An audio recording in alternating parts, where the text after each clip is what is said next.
"Don't touch that, freak," the teenager snapped, yanking a napkin dispenser out of the little boy's hands.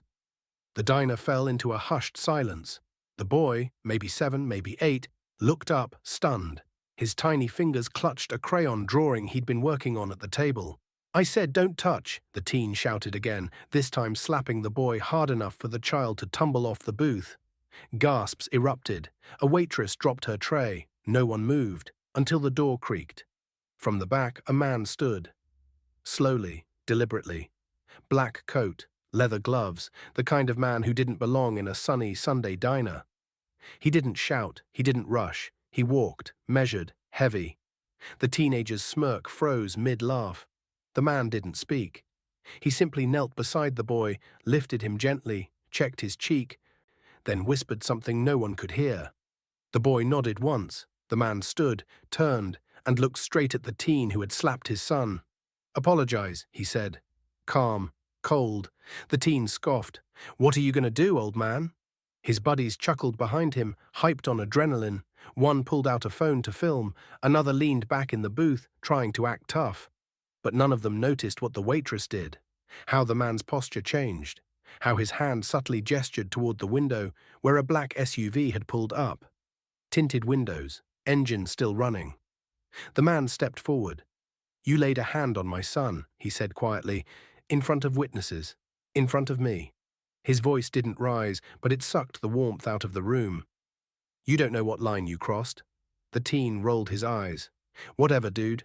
I'll say sorry, okay?" He turned to the kid.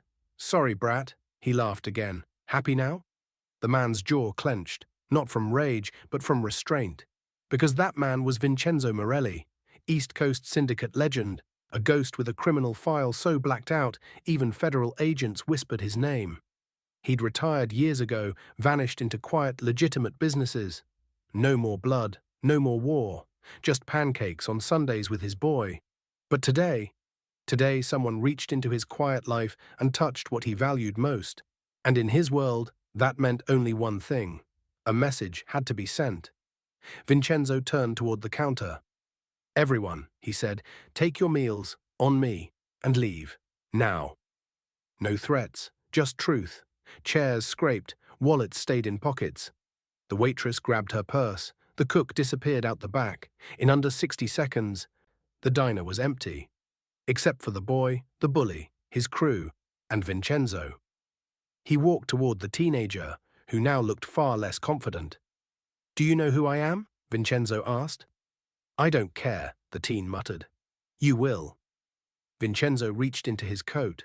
Phones were raised. The teens flinched, but it wasn't a gun. It was a photo. Of his late wife, the boy's mother. "She died because someone made a stupid decision," he said, eyes locked on the bully. "I buried her with this ring," he held up his hand, "and swore I'd never let stupidity take anything from me again." He walked closer. "You thought you were being tough, slapping a child, in public, for attention, but what you actually did was draw the wrong kind of attention." The boy behind him tugged gently at his sleeve. "Papa, can we go home?"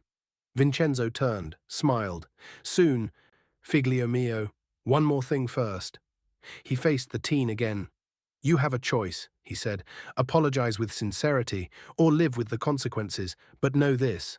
After today, your name is in my head. And I don't forget." Now the teen was pale. I'm sorry, really. I didn't know. I didn't mean to hurt him. I swear." Vincenzo studied him, then walked away. But just before exiting, he stopped. "I believe in second chances," he said. "That's why I'm walking out that door. But if I hear anything about you hurting someone weaker again," he let the sentence hang. "I won't send men. I'll come myself." The teen nodded rapidly. "You won't, I promise." Vincenzo opened the door. His boy followed. The SUV door opened before they got to it. One of his old crew stood waiting. "Handled?" the man asked. Vincenzo looked back at the diner. "For now." Then he buckled his son in and closed the door behind him.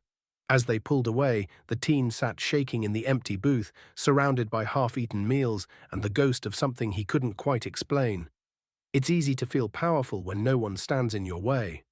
But true power doesn't scream, it whispers. It protects. And when you hurt someone innocent, you never know whose shadow you're standing in.